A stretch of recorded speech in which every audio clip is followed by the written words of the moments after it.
Seguimos un lado y el otro. Gracias, buenas noches, doctor. Karina Aguilar, del diario 24 Horas. Preguntarle, hasta hoy, ¿cuántas dosis de vacunas ya están pagadas y de qué laboratorios? Con mucho gusto. No tengo el dato exacto, pero le digo cuál es la mecánica. Los contratos se hicieron en octubre, recordarán, aquí en esta misma sala, en una conferencia matutina de martes en el Pulso de la Salud. ¿Qué contratos se firmaron? Un contrato definitivo con AstraZeneca, que no ha variado, no ha tenido enmiendas, y después los contratos con Pfizer y con CanSino. Lo que se firmó aquí en presencia pública fue el precontrato, hubo algunos ajustes y después el contrato definitivo. Ya son contratos definitivos los tres. Y los pagos, cada uno tiene sus propias reglas, en general son las convencionales de cualquier contrato de esta naturaleza, implican un anticipo para cada una de las compañías y este anticipo nos garantiza, en cierta manera, la reserva de que va a haber la vacuna a la parte contratante. Esto es convencional en los contratos. De la misma manera funciona COVAX. Con COVAX se hizo un pago para reservar el anticipo de la reserva de 51 millones de dosis correspondientes a 25 millones de personas. Muchos de estos contratos, o casi todos, están sujetos también a que se logren ciertos hitos, ciertos elementos de cumplimiento, y uno vital es la autorización de uso de emergencias. Este es fundamental. En algunos casos se trata de empresas que en su plan de regulación tienen contemplado o tenían, y ya lo lograron, de hecho es el caso de Astra, es el caso de Pfizer, la autorización de uso de emergencias en otras naciones o en la Agencia Europea de Medicamentos. Y parte de los tiempos del contrato y de los tiempos de paga está sujeto a que se logren esos hitos.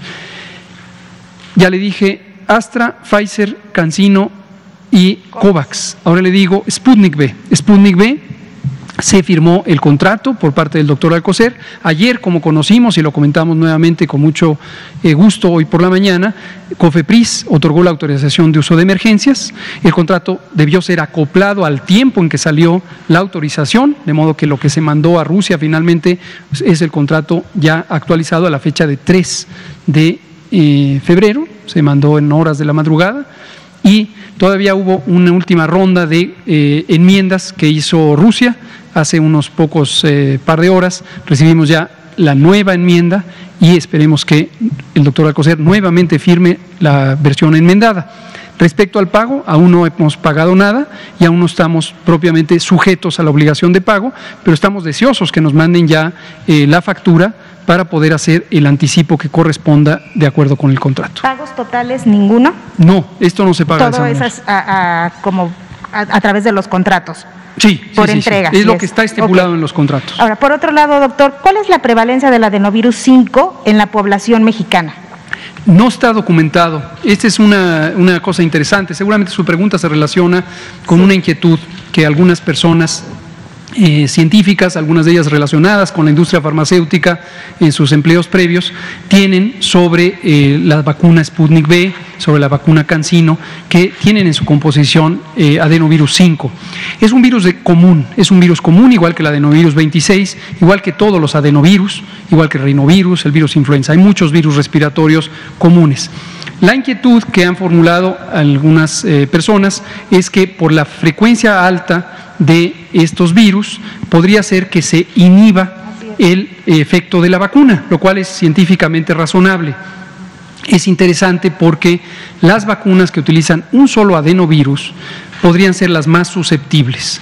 ¿Por qué razón? Porque se pone la vacuna, si es que la persona ya tiene anticuerpos contra adenovirus. Adenovirus es un virus que causa infección respiratoria leve, generalmente un síndrome catarral, y en el caso de las vacunas contra COVID se utiliza como transportador, como vector, y lo que se hace es que se pone las componentes del virus SARS-CoV-2 que van a causar la respuesta inmune, incapaces de causar enfermedad, siempre esto debe quedar claro, en un adenovirus que también es incapaz de causar enfermedad porque ha sido modificado para que no cause enfermedad. Pero si hay anticuerpos contra el adenovirus, puede ser que se inhiba el transporte de las moléculas del SARS-CoV-2 y ya no se logre toda la potencia del efecto. Esta es una consideración científica importante y algunas vacunas, como decía, solo tienen un adenovirus. Es el caso de CanSino, por ejemplo, tiene adenovirus 5, es el caso de la vacuna de Janssen, que tiene adenovirus 26. La vacuna Sputnik tiene ambos, y información técnica de Sputnik lo que plantea como fundamento científico es que la combinación de ambos es lo que permite una eficacia mayor.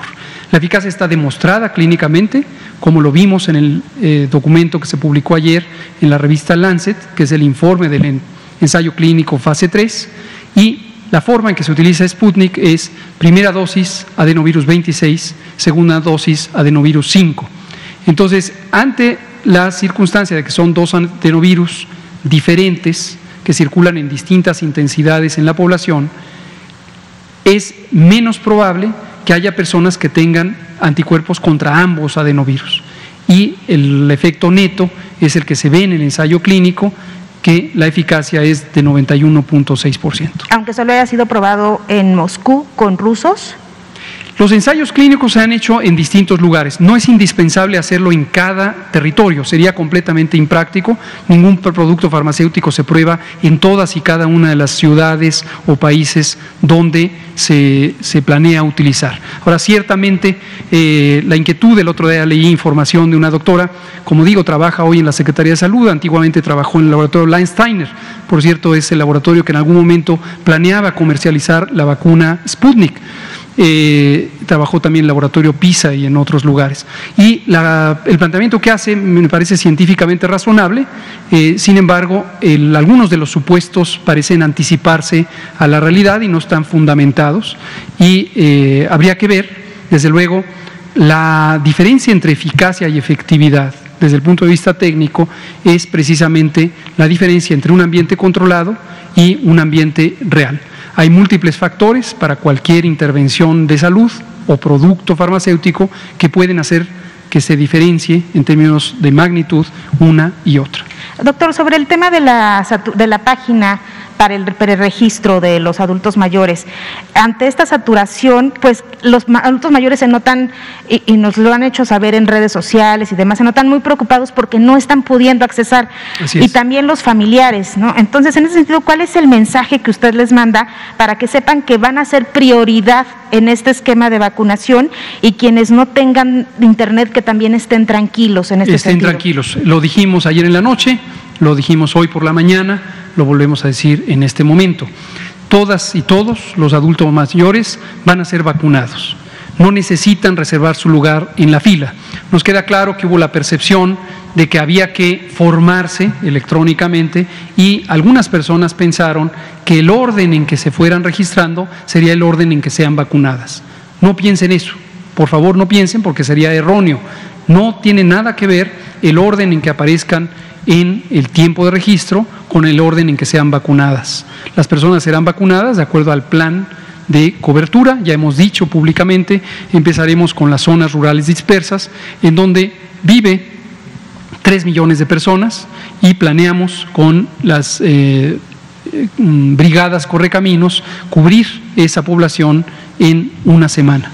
Después nos desplazaremos de manera más o menos simultánea a ciudades pequeñas y ciudades grandes, y se seguirá cubriendo a todas y todos. Ya por último de mi parte, doctor, ¿por qué no se usaron o no se están usando, o usted infórmenos si se están usando los censos del INEGI, el padrón del IMSS, el padrón de jubilados del IMSS, por ejemplo, el censo del DIF, para hacer un cruce de información y no saturar una página de preregistro?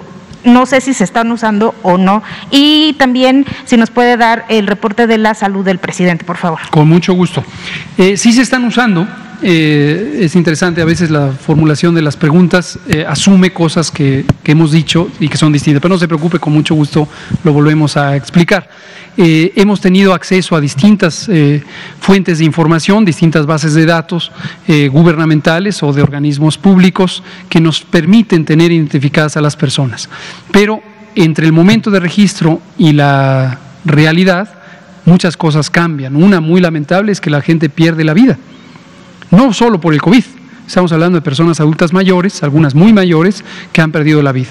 Es por eso que hace 2 semanas, y aquí lo comentamos, se hicieron llamadas telefónicas para verificar que la persona que estaba en el preregistro viva en el sitio de residencia, desde luego esté viva, cuáles son sus condiciones, cuál es su deseo en este momento de vacunarse o no, cuál es la facilidad que tiene de desplazarse a un punto de vacunación, si tiene o no asistencia, etcétera. Todas estas condiciones son muy importantes para planear el operativo y entonces tener previsto que las personas, por ejemplo, que tengan dificultad para desplazarse, deben ser asistidas y debe programarse de una manera que les facilite el ser vacunadas. Entonces, todos los elementos de información son importantes y los hemos complementado con otros elementos. Finalmente, es importantísimo que se registren porque el acto de registro es también un reconocimiento de la voluntad de ser vacunados.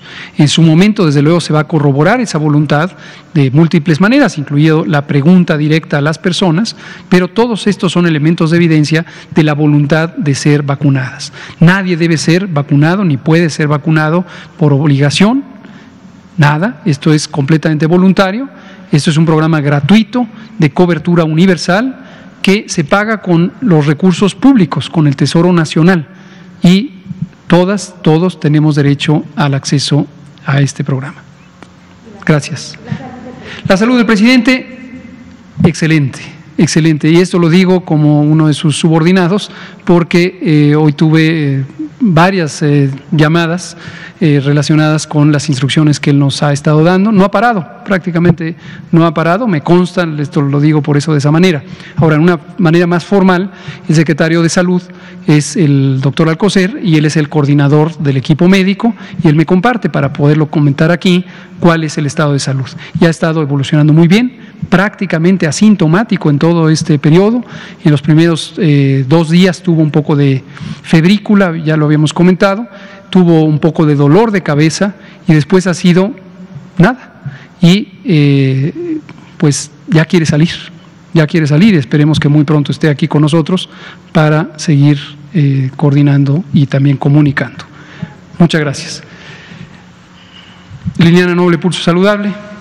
Nuri Fernández, Caracola. Buenas noches, Liliana Noble de Pulso Saludable. Doctor Gatell, preguntarle de la gente que ayer pudo ingresar sus datos, ¿ya tienen una estadística de cuántos fueron los que lograron registrarse? No sé si vayan a periódicamente sí, lo vamos a ir informando, pero cuando ya esté estabilizada la plataforma, consideramos que ahorita la prioridad es que esté estable y que todo el mundo se sienta satisfecho con que ya se está pudiendo registrar, pero lo iremos informando. Bien, gracias. También me gustaría saber, en el caso de la vacuna de Sputnik, leía de algunos investigadores en Estados Unidos y en Reino Unido, que ellos fueron también de alguna manera los que contribuyeron a que se diera este gran paso para la aceptación de la vacuna a nivel mundial, y ellos mencionaban de la importancia de los 2 adenovirus y que sirven del vector, etcétera. Pero tengo un amigo en Moscú y él me decía que allá hacen mucha referencia que al momento de la aplicación de la vacuna es muy importante que la gente debe de dejar de beber alcohol durante 45 días.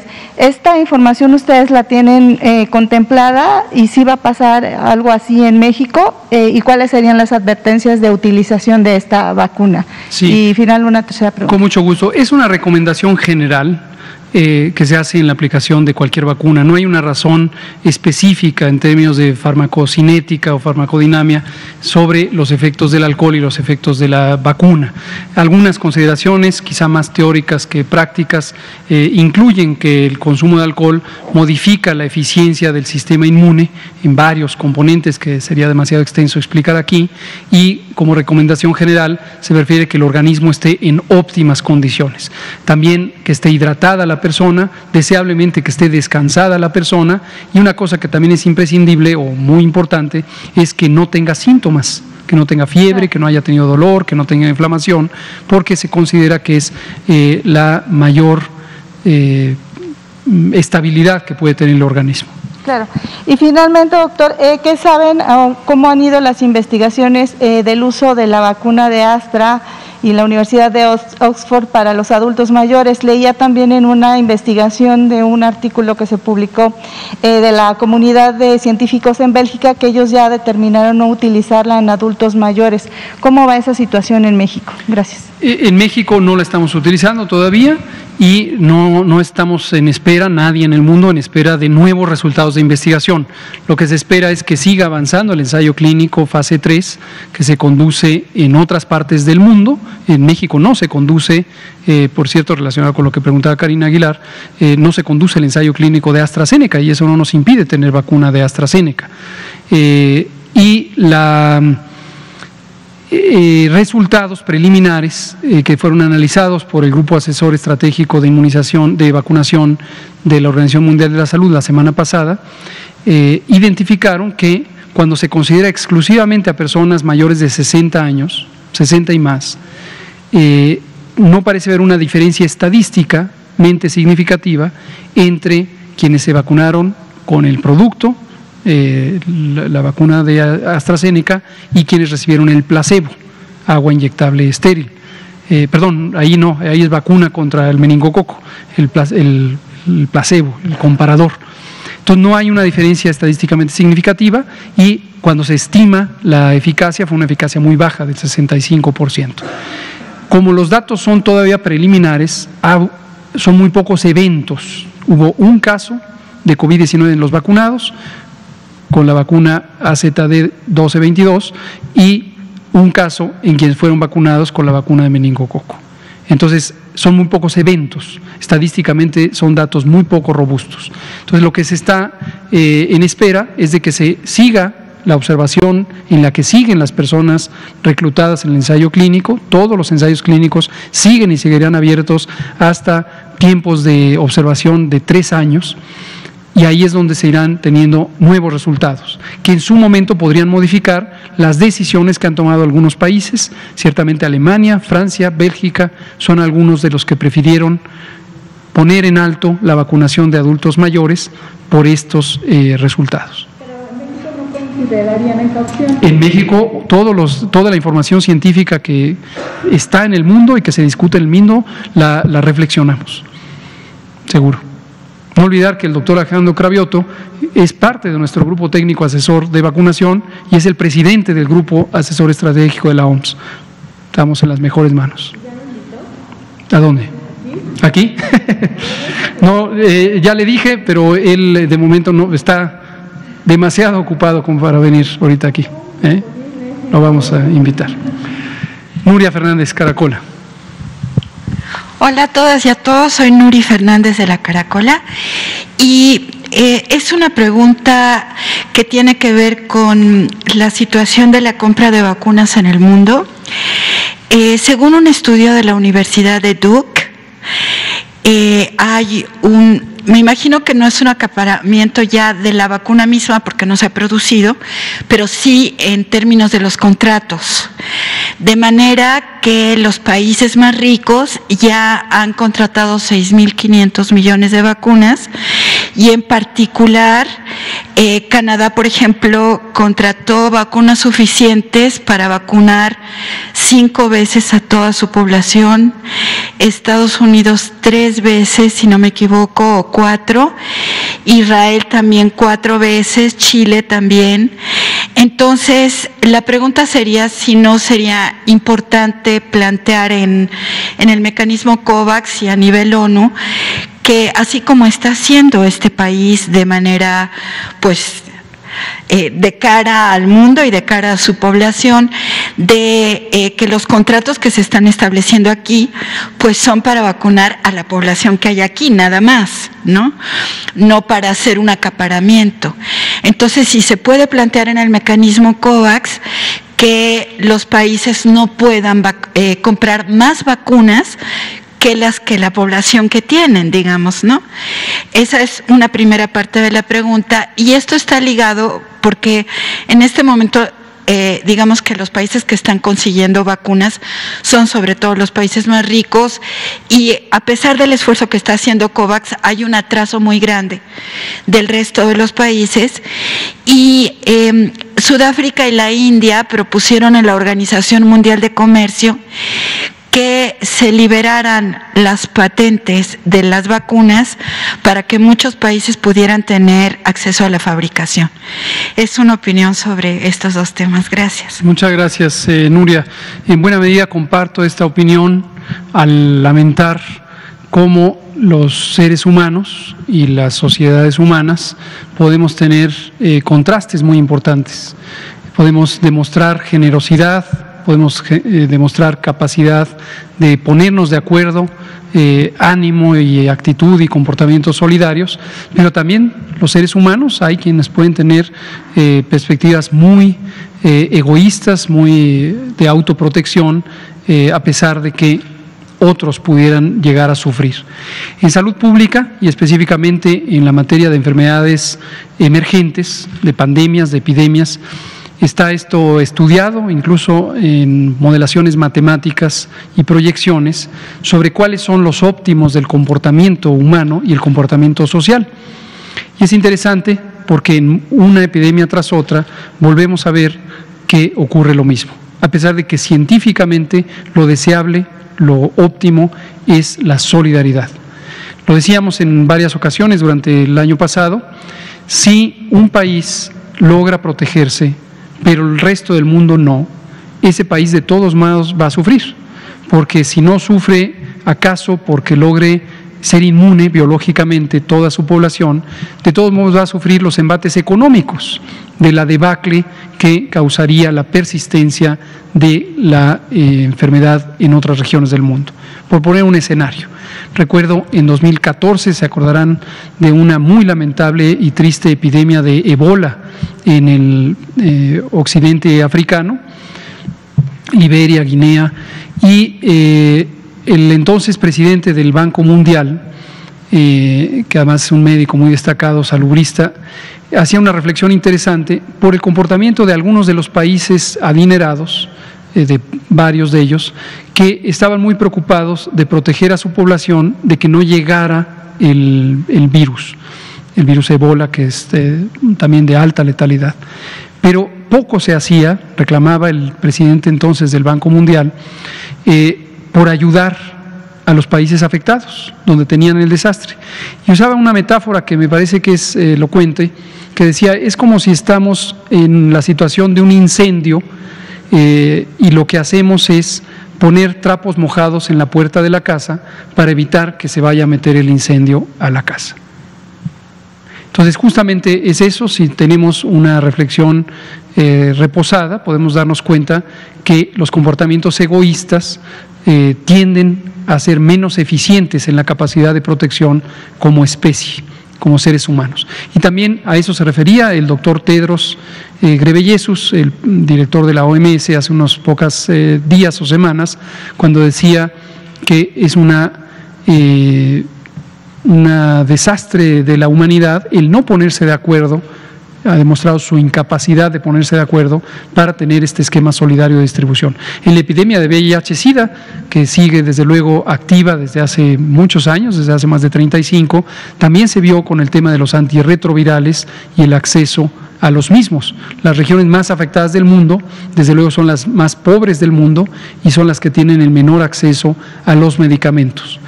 El deseo de hacer lucro a partir de la tragedia, desafortunadamente, es parte de la realidad humana y social. Muchas gracias. Vámonos con este lado, Otilia, de Diario La Razón. Buenas noches. Preguntarles sobre la página de Mi Vacuna. ¿Ya tienen una fecha estimada en la que podría estabilizarse para que las personas puedan registrarse sin problema? Estamos trabajando en ello, como lo dijimos esta mañana, como lo volvemos a decir ahorita, se va a ir estabilizando. Lo más probable es que no haya una fecha específica, sino que cada vez sea más eficiente en los muy próximos días. Ok, y sobre la vacuna Sputnik, saber si ya acordaron cuándo podría llegar el primer cargamento y quién se va a encargar del traslado. Todavía no, ya sabemos quién se va a encargar del traslado y va a ser una empresa de paquetería, a la que no planeo hacerle anuncio alguno, y la contrataremos como se contrata cualquier otro servicio privado, pero ya decidimos que es lo más eficiente. La fecha específica la estaremos platicando con el Fondo Ruso de Inversión Directa una vez que ya quede completamente firmado el contrato. Gracias. Muchas gracias. Héctor García, Grupo Cantón, Periódico Basta. Subsecretario, rápido. Ayer nos explicaba de cómo van a ser las inscripciones o el acceso de los adultos mayores y las facilidades que van a tener, sobre todo en zonas rurales. Sin embargo, pues han llegado varias, ahora sí que inquietudes de familiares de los adultos mayores, de que muchos en zonas rurales sobre todo, pero también en zonas conurbadas, por omisión, por dejadez, por lo que usted quiera, no cuentan con el acta de nacimiento, sobre todo aquellas personas de más de 70 años, 80 años, que hace muchísimos años no tenían o no se acostumbraba a eso, y que ahora cuando ya requieren contar con estos documentos, pues no los tienen. Entonces ellos manifiestan su preocupación de que si las autoridades tendrían ahora sí que voluntad para aceptarlos, y qué camino seguirían para que ellos no se queden fuera de esta vacunación. Gracias por la pregunta, es creo que muy interesante. ¿Qué pasa? La parafraseo porque con el cubrebocas quizá el público no lo oyó con detalle. ¿Qué pasa en la situación previsible mayormente en zonas rurales, aunque no se descarta algunos casos en zonas urbanas, en donde una persona adulta mayor no tenga papeles, no tenga documentos que identifiquen quién es, cuándo nació, cuál es su CURP, por ejemplo, etcétera, otras fuentes de identificación? Sí tenemos contemplado ese escenario porque sabemos que existe y la manera de resolverlo también está prevista. Aquí es donde son fundamentales los centros integradores del bienestar. En semanas previas estuvimos recibiendo distintos señalamientos desprovistos de evidencia de que el involucrar a la Secretaría de Bienestar y los programas sociales podría tener otras intenciones, algunos decían incluso oscuras intenciones. No es el caso. Este es un programa público, ajeno a cualquier partido político y, como dice la leyenda, no debe ser usado para otros fines que los previstos en el programa. Entonces, los centros integradores del bienestar, que no pertenecen a partido político alguno y son un programa de gobierno, lo que pretenden es precisamente eso. Los centros integradores son comunidades, son asambleas comunitarias, no es un espacio físico. Y la confianza en la comunidad es la que permite que si hay una persona que no tiene papeles, la comunidad la reconozca y diga, claro, es doña Josefina, vive en esa casa desde hace 48 años, tiene a los hijos Perengano, Perenseco y Sutano, y hay un mecanismo de reconocimiento en la confianza pública. Eso es lo que estamos haciendo y lo que vamos a hacer. Muchas gracias. Fernanda, no, porque usted va a preguntar por... Nos queda muy poquito tiempo. Bueno, Fernanda Mendoza, y si me pasan las últimas 2 diapositivas para contestarle a Fernanda. Buenas noches. Mi pregunta es sobre lo que comentábamos en la mañana de las plazas para las residencias médicas. Preguntarle si ya tiene alguna actualización sobre el tema o qué nos puede decir al respecto. Trajimos esa actualización para Fernanda Mendoza. Como no quiero agotarme los últimos minutos y quiero dar espacio a otra pregunta, esta presentación va a estar a disposición pública, como están todas, y esta y la siguiente, nada más si la pasa la siguiente, y ahorita comento en 2 palabras de qué se trata. Lo que van a narrar es la historia que ocurrió. El COVID interfirió con los planes. Entonces, básicamente todas las gestiones, que en algunos casos son políticas, otras son diplomáticas, otras son económicas para ver quién paga los gastos, etcétera, con las universidades y con los gobiernos, no logró la eficiencia que se planeaba. Recuerden que cuando se planteó este programa todavía no empezaba tan fuerte el COVID y todavía no estaba tan afectada las economías globales. De todos modos hemos logrado avanzar un poco y precisamente con Cuba, Rusia y Argentina es donde hemos logrado la mayor capacidad, pero limitada respecto a lo que se planeaba. Entonces es posible que esta primera generación de estudiantes de posgrado de medicina en el extranjero no logre todo lo que se pretende. Desde luego están las residencias médicas nacionales y esta es la razón por la que ahora quedó muy limitado. Una residencia, por ejemplo, todos los que estudiaban una residencia, por ejemplo, en este caso en Cuba, hay varios que están comentando que tienen problemas con su papeleo, que no se ha logrado concretar. ¿Tienen un lugar asegurado aquí en el territorio nacional? No, son independientes. Quien no pasó el examen de residencias médicas en México o no lo presentó, no, porque apeló a este programa, no tiene garantizado un lugar en la residencia médica para esta generación en México. O sea que tendrían que volver a hacer su examen. Es correcto. Ok, gracias. Muchas gracias. Vamos a darle a Demián Duarte los últimos minuto y 20 segundos. Sí, gracias, doctor López-Gatell. Demián Duarte, es canal de YouTube y Sonora Power y de Lobos FM. Son dos muy rápidas. Uno, me han estado insistiendo mucho con la inquietud, sé que ya lo respondió, pero creo que quieren escucharlo de su voz, sobre las segundas dosis a quienes ya le aplicaron, porque se vencieron esta semana, al inicio de la semana, tengo entendido, los 21 días famosos. Yo he escuchado que ustedes han manifestado pues unos ciertos cambios ahí en la lógica de cómo se van a aplicar, pero me han insistido tanto que, bueno, dije, se lo voy a preguntar. Y otra más sobre vacunas, nada más que no de coronavirus, sino más bien vacunas que tienen que ver con tuberculosis, con poliomielitis. Gente de allá del sur de mi estado de Sonora han estado manifestando que no hay en el sistema del IMSS, por ejemplo, o en el sistema normal de salud para los recién nacidos. Entonces me plantean esa inquietud con mucha preocupación, si le pudiera preguntar a usted. Muchas gracias. Sobre la primera pregunta, lo volvemos a decir con mucho gusto. Desde diciembre de 2020, pero luego ratificado el 8 de enero de 2021, el día que presentamos el programa nacional, la Organización Mundial de la Salud emitió una directiva, una recomendación técnica, en la que sugería que la vacuna de Pfizer-BioNTech, que es la que se está usando en México, podría considerarse que en vez de que fuera aplicada en el día 21 la segunda dosis, podría esperarse hasta el día 28. Y en el mismo documento se dice, en condiciones en donde pudiera haber un retraso en la disposición de vacuna, podría considerarse extender hasta el día 42, es decir, 2 veces el intervalo típicamente recomendado. Esto al amparo de la evidencia científica que proviene de los propios ensayos clínicos, que muestra que no interferiría con la capacidad de que la vacuna alcance su máxima eficacia y posiblemente, con fundamento teórico, tampoco la duración de la inmunidad. En México esta información fue analizada por el Grupo Técnico Asesor de Vacunación y lo que recomendaron para México es, muy bien, este es el intervalo que sugiere la OMS, traten de no pasar del día 35. Entonces tenemos un margen importante. De todos modos, nosotros para estos embarques de vacuna lo tenemos calendarizado al día 28. Entonces, si usted no le ha llegado su segunda dosis y ya es día 22, no se angustie, sí le va a llegar y le va a llegar antes del día 28. Muchas gracias. Sobre otras vacunas, de polio no hay ningún problema de abasto. La vacuna de polio en México ya desde este año, por la indicación de la OMS y por la resolución mundial, ya no se usa la vacuna oral, las famosas gotitas de la vacuna Sabin, ahora solo se usa la vacuna inyectable que está incorporada en la vacuna hexavalente, que es parte del esquema regular y para la que tenemos un contrato multianual con la empresa Sanofi, que viene de administraciones pasadas ese contrato y se sigue abasteciendo sin evento alguno, sin problema alguno. Entonces esta no puede estar fallando, si está fallando hay que denunciarlo porque puede ser un problema local de distribución.